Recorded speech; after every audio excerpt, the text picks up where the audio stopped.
is. I'm like trying to figure out like, I don't think you can do like, can you do like a sideways camera? Can I like? I don't think so. Okay. At least from my understanding.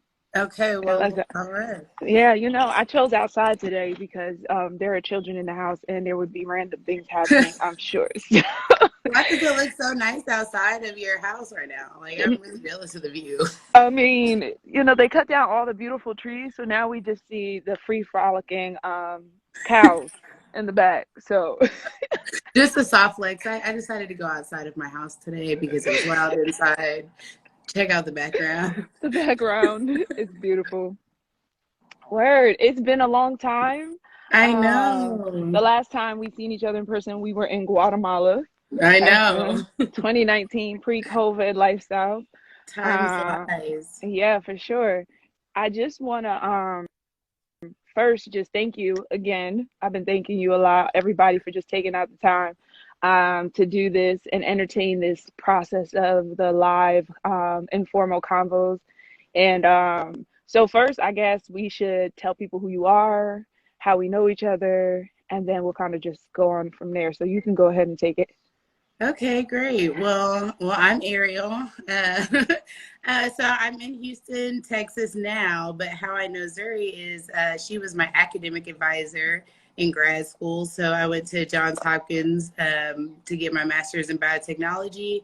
Zuri was my advisor slash godsend slash guiding light slash therapist all year long. So I definitely was like, when graduation came, I was like, well, I'm not going anywhere. So I'm graduating, but we are friends for life. And we went to Guatemala like a month after that. And Yep. so fast forward to 2 years and we're here now. Still friends, still kept in touch, a whole business later, which I know. congratulations again on this Thank amazing you. venture. Yeah. Like some people, I mean, I would have been happy with Hopkins, but it wasn't enough for you. It was You needed more. So well, Hopkins is like, I feel like it's like that old church song. It's like, this world is not my home. You like, Hopkins ain't my home. Just passing through, I'm just here for a while. Yeah, so it's interesting because you were one of the few students, at least at Hopkins, the Rutgers undergrads, when you have them for 4 years, they get like quickly, I mean, like it takes a while to get attached, and so that relationship doesn't go. But the 1 year is fast. It's May to May. And it's really like we're in there with you guys and we're supporting you, but then we kind of like shipping you out and putting on the next ones. And so I think you're the first one that was like, so we're still friends. I need to be. And I didn't know it was like that at the time, but then over time I was like, I'm pretty sure this is just me, but it's okay. Yeah. I was like, I think my student just bullied me into a friendship. She was like, by the way, we're friends. Okay, cool. I'm glad.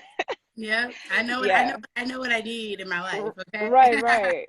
So I think your story is pretty unique in the sense of the students I work with at Hopkins, in that everybody comes in. I would say 99% of people are concentrated on their efforts to becoming physicians and doctors. And so we always get maybe one or two people who decide not to for different reasons. But I think it would be interesting for a lot of people to hear kind of the road you were on, and then when that pivot happened for you in terms of choosing where you are now as a healthcare consultant. Yeah, so I think Hopkins was definitely my turning point, absolutely. And I think that that's one of the reasons why I was so excited to do this call today, because when I think about it, like you're one of the people that I've really, confided in throughout all the steps of, making this transition. So when I went to Hopkins, I had just interviewed at Howard Medical School right before, like a couple months before then, and didn't get into Howard Medical School, came to Hopkins, and there was this innovation pilot. And I was like already thinking to myself, like, okay, well, I've had these conversations with all these physicians I've worked with talking about we need to spend more time listening to these patients. They're not doing the treatment because they don't understand what you're talking about. Right. And they're like, okay, do that with your patients when you become a doctor. Like right now, we need you to do your job. I will say I was a little naive too. Like I didn't realize the magnitude of challenges that physicians face at the time, Mm-hmm. right? So I was just, I was a medical assistant and then a clinical coordinator. But to me, all I could see was like, oh, y'all are making money. Like that's all Right. I like. And y'all got a little bit of extra time to talk to people, not not not realizing how many uphill battles that they're facing outside of caring for patients. So when I went to Hopkins and had the opportunity to like be introduced to digital health for the first time, and this whole concept of innovation and failing fast and having these really grand ideas and being able to try them out, I was like, oh, this is what I want. This my wave. This is where this is. And in the beginning I was a little hesitant to claim it, but like throughout the year, I would reflect on all of my years in clinics and hospitals. And I was like, when I was assisting in surgery, I was like, I did not care about what we were doing. I was so over the stitching. I was so Yeah. what we were like at the time, it was like skin cancer surgery. So I was like, I don't even care about what we're doing like on this person's body. All I care about is the fact that he's feeling, we need to stop and figure out if he's okay. You know, Right. I think going through Hopkins and meeting you, I started talking to you about, like, I really want to explore this. Like, what else is there to this? And that's when you brought me alongside, with more Impact Junkie, stuff. And Right. that was the first, like, introduction into all of these people making their own companies in healthcare and, trying things. And exactly where I'm supposed. So once I graduated, I knew for sure. I think I told you, I was like, I know for sure I won't be taking the MCAT again. I know for sure I won't be applying to Right. medical school. I Right. did want to Right. You figure were out like what that. That's closed. I came back and I started figuring out the innovation scene. And, there wasn't a lot of tech in Houston at the time, but then Hmm. the came, and then like now there's all these remote tech companies. Like you could be anywhere in the world and work here now, right? So Right. I got used to a patient experience technology company. So like literally couldn't be more perfect for what I care about: conversations with patients, making their experience better. And they've already built the technology. I was like, for a couple of years, I'm just going in my head like, how can I build this technology? How can I I build it? And remember like the whole concept. I'm You were like, well, what platform am I going to use? Like you were so concerned about. Yeah. it these things that I really didn't even know about, but I knew I needed because I was going to all of these conferences and stuff and listening to the process. And so I'm like, I know what I need. I just don't know how to get there. And Hmm. then when I was to the organization I'm with now, I'm like, this is it. I'm Right. like, it's fairly new, like they just went public a couple of years ago. So like, it's like kind of being a part of a startup, that has enough bearings for me to feel secure, but Yeah. so, but also allows me to have the freedom to be creative in a space that I really care about, which is improving patient experiences. So, So you say something interesting, and I think like a lot of times when people are making those like career pivots or like trying to figure out like, am I on the right path? There's always that real adulthood question, or if like, is this a stable move, right? And like yeah, we not everybody has the luxury to be like, oh, it doesn't matter how much I earn. You're like, no, no, no, it matters, right? Like bills got to get paid, student loans got to get filled, I gotta travel. There's needs. I got needs, right? So, all of all of them. right. So, like when you came to that crossroads, and you're like, I do want to be in innovative environments where people are willing to take a level of risk, but I still need some level of stability. How did you go about like searching for what that would look like for you?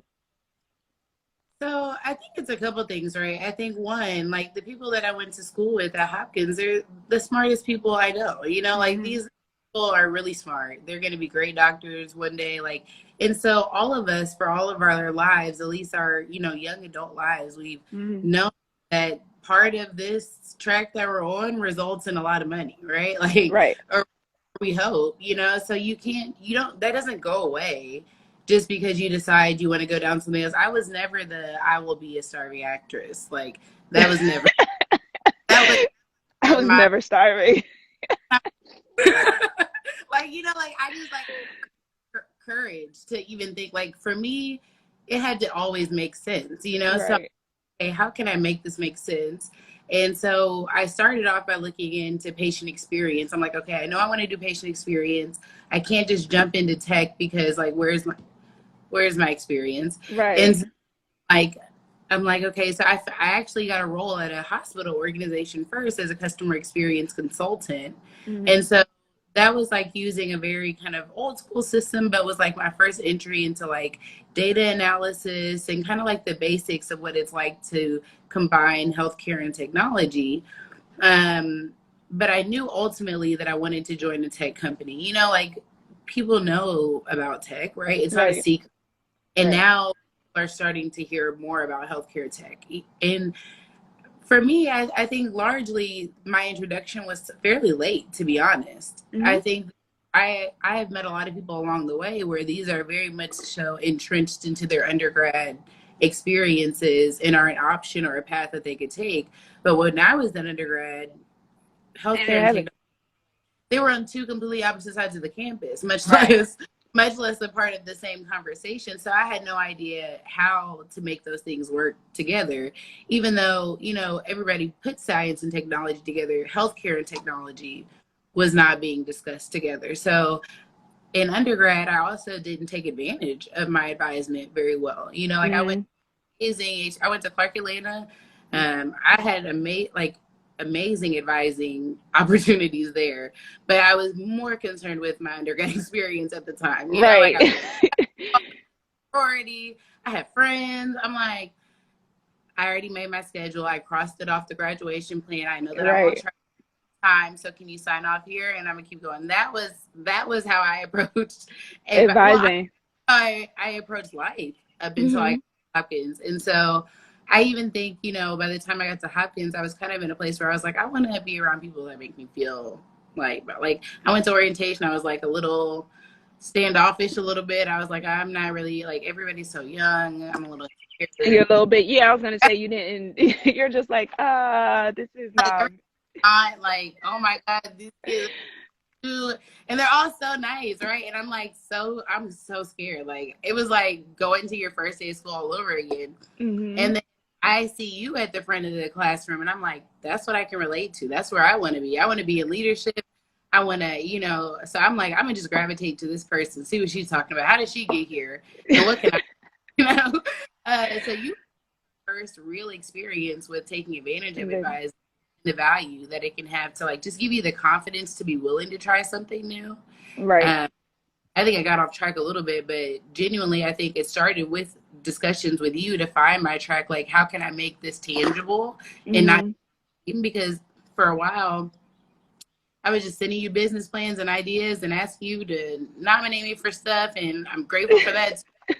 But I don't know what I was doing, you know. But they're But you really were advised. failing fast. I think that's the Yeah, whole thing is it's like let me try this, but all of it was starting to inform you of like, okay, this is what I really love yeah. about I this.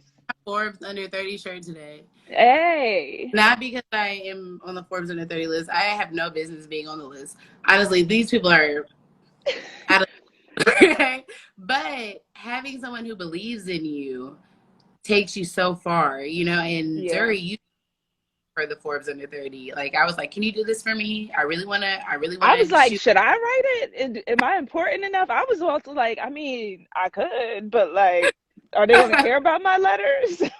It was like, I tried. I was like, I even asked Alex, like, does this sound good? Like this, does this sound Right. like we're promoting her innovative abilities, you know?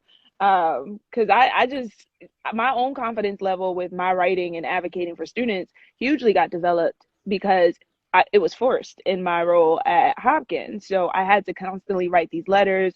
And so I started doing intentional things in advising so I could draw out on what people's strengths were. So it was almost like because you don't want to I didn't want to lie like yeah she's really innovative you never demonstrated innovation right Yeah. and so it's right? Because they're gonna be like, how? And then you're like, because I thought so.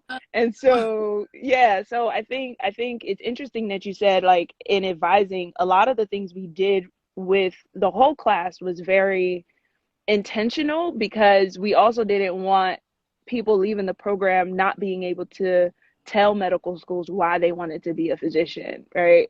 And because it's not enough to be like, I did all of these great things. And then for those who choose not to, we don't want to leave them and like, well, not a doctor, then Good luck. good luck, right? Yeah, so it definitely, so the year you were there, we were piloting the innovation and problem solving in healthcare Mm. concept, and to add it as a curriculum course. So I guess like that, I remember you saying, I already had an idea. It's just like I didn't know what to do with it. So even formulating that pitch deck, talk about that, like just that process of being like, okay, I need to put this idea down and actually be ready to communicate it to someone.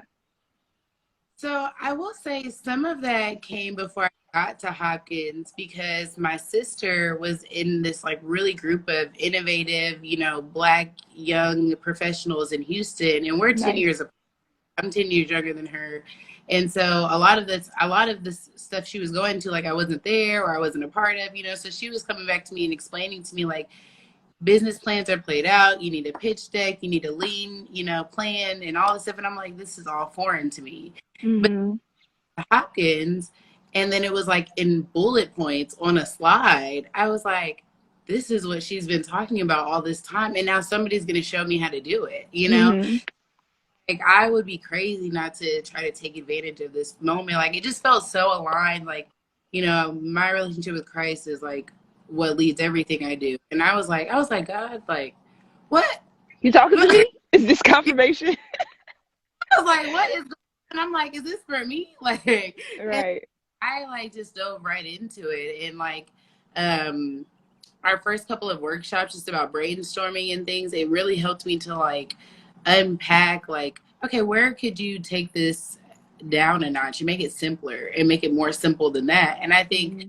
that in general, as adults or just humans, as you live more life, it's easy to start like absorbing new information and then allowing it to become very complex, and our brain has a safety mechanism, right? So it's Mm-hmm. constantly trying to figure out like what's going to go wrong here and what can we do to fix it. So even with our dreams, we put it out there first, and when we put it out there, we're real happy about it, we're confident, we're like, girl, I'm about to become an astronaut, Right. like I'm becoming an astronaut, right? But then the longer we let our own brain like settle into it, and if we didn't put it on paper, then it starts to become too complex for us to feel like we can accomplish. Right. So, being a part of that pilot allowed me to like finally put it on paper, put it in sentences in a way that made sense, and then make it more simple from there. And I really have worked backwards. Like I worked backwards from Like the just big.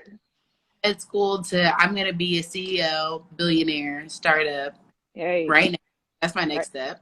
And then and I was like, I was watching the show Billions, and I was like attending all the conferences. Like I was doing all the stuff that the founders were doing. I just didn't have the company. Like what? Right. Like you're missing the part that gets you paid.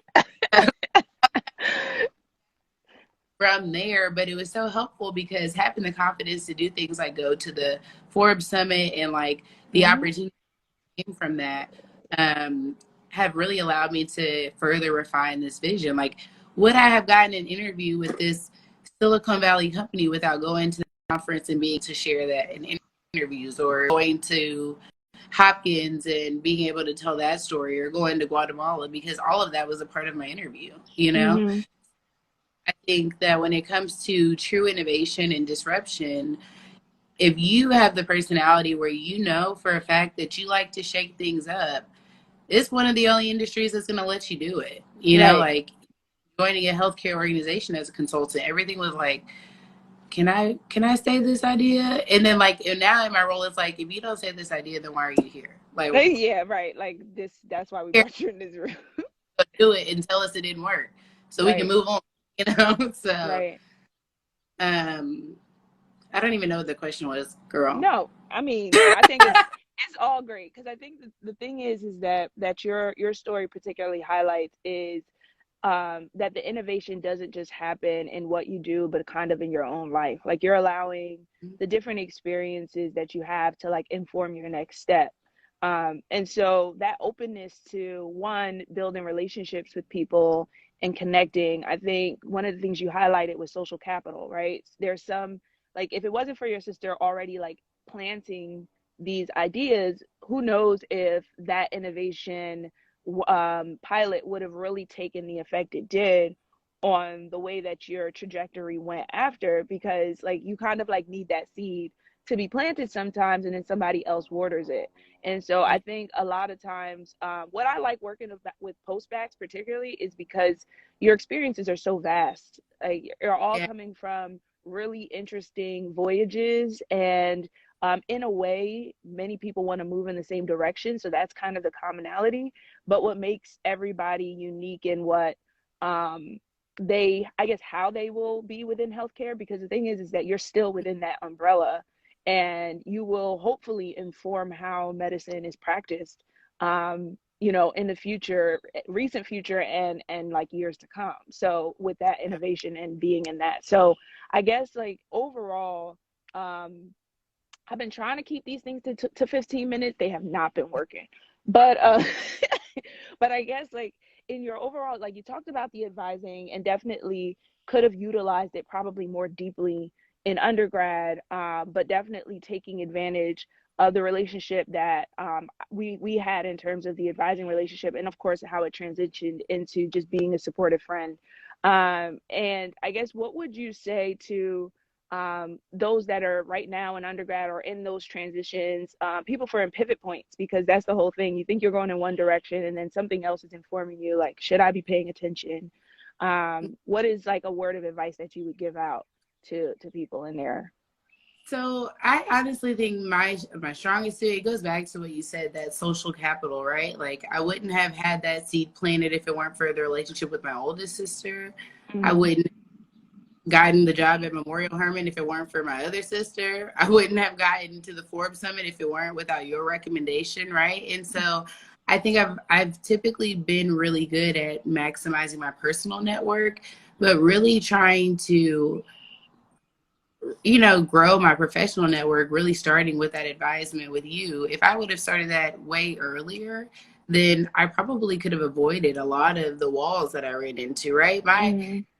So exciting. Like I went to Hopkins and I decided to be in healthcare tech and it worked out and I'm happy. But truthfully, before that, there was almost a decade of applying to medical school, not getting in, taking the MCAT, not having the right, like submitting individual letters in my application versus getting the advisement that a committee letter is much stronger. Just certain things that I had to pick up on my own because I chose to not really maximize the opportunities that Right. were there, have somebody to guide me along the way. I've always kind of been a little bit of a know-it-all, and I think like so humbling to meet somebody that can put you on to something else. And you're like, wow, Right. like I would have never, known the things I wouldn't have gone to Guatemala if I didn't meet you. I wouldn't have gone to that, summit if I didn't meet you. And I think that was before I even bullied you into being my friend for real, right? When it comes to, I've always had personal mentors and family support, and I've always been so grateful for my family and friends and the love that Mm-hmm. they've given me because, especially my parents, like they're the ones who made me this confident to do these things, who gave Right. me, there's so many people I know who are on this track to med school who would be terrified to tell their parents, what, I'm not doing this anymore. But my family never made me feel that way. And I'm so Mm-hmm. grateful for that. And you have, your advisement is like an extension of that. That's how it feels. It feels like home, it feels like encouraging. It feels like, okay, I know I can go here and get something that will help elevate me. So I just encourage everyone to be bold, to be vulnerable, even in your professional settings when it comes to your advisors, because they're not your professors. They're not here to evaluate you and criticize you in a Yeah. way where you have to worry about them not supporting you. Really lean into telling them what your insecurities are. I think I came to you once and I was like, you're asking about a why and I don't know why, can you help me? Like I Mm-hmm. literally, it was that simple. I was like, I don't know why. And come to find out is because there is no why. I didn't want to Right. go. I was about to say, the problem is you didn't want to go. Yeah, the problem is I never wanted to be there. Uh, so that my biggest takeaway is be bold and be vulnerable with your advisors and with your mentors because they will save you a lot of time, a lot of grief, and help accelerate you in ways that, I've never gotten a job based off of an application. It's always been from a relationship. Even this Yep. one, I met a school, like, honestly. So, Right. Right. so Right. and be bold, tell people your story. Somebody told me a couple of years ago to say, repeat my story as many times as possible, and I didn't really get it. But now I can't have a conversation without mentioning what I do, because I don't know who I might be around. And and Right. 9 times out of 10, people have no idea what I'm talking about. But on that one time out of 10 that somebody's And done, somebody's like, I'm sorry, what? yeah, now go. And then it's always escalated what I have Right. going, accelerated it in a way that I could have never imagined much more quickly. So Hmm. I hope that's helpful. Yeah, I think social capital is sometimes the best, particularly for that you don't see sometimes communities of color having access to. And I think as we all start to elevate in who we are, the whole, paying it forward is also sometimes you got to snatch people up Hmm. in a way and be very intentional. So I think that you came with I need this, which was made it very easy as an advisor to be able to support you. But there's also the case that sometimes I see students who are like, I don't really need this. And I do have to be a little bit more like intrusive and be like, well, have you thought about this? And have you thought about this? And usually Yeah. there's like this, like, okay. So I think that encouraging people really to think about your social capital, like you said, telling your story. And the best way to do that is to keep saying it, because sometimes you're missing pieces. You don't realize how important and influential parts of your story are for others. So I thank you. We done went 30 minutes. We done. Oh, we served 30 minutes. We needed to catch up as well. Right, exactly. And you know what? Like, I really appreciate you just being very transparent with your journey, because I think sometimes a lot of times when we tell our stories we like to highlight the beautiful parts and not the confusing and not so clear parts of our journey. So I thank you for sharing that. And by the way, guys, she's like legit, her name is Ariel, but she's legit a black mermaid. Like, you swim the way that you swim. It's like it brings me anxiety, because I'm like, she's okay with this situation, like. Some people say, like, you're not worried about a shark coming from out of nowhere and just, I'm like, what? This is not Final Destination, okay? I don't understand. And you look so relaxed. I'm like, yo, seeing me in water is like, I think she's dying, guys. I'm pretty Well, sure I she's think drowning. challenging you as your friend, because water is a full thing for me. It's like the most peaceful place to be. So we're gonna get you there. We're gonna We get go you. we gonna get me here. I want to Yeah, be a black mermaid too. Shoot. Uh, exactly. All the Black Mermaids. right. But I thank you for coming on this Saturday. I'll definitely be probably circling back. I want to see it because I want to do like a recap a year from now and see where you are and things like that. And then everybody out there, again, this is Powerhouse Connect with the Informal Convos. I think my line is going to be your global melanated advisor. I think I like that. I think Like it too.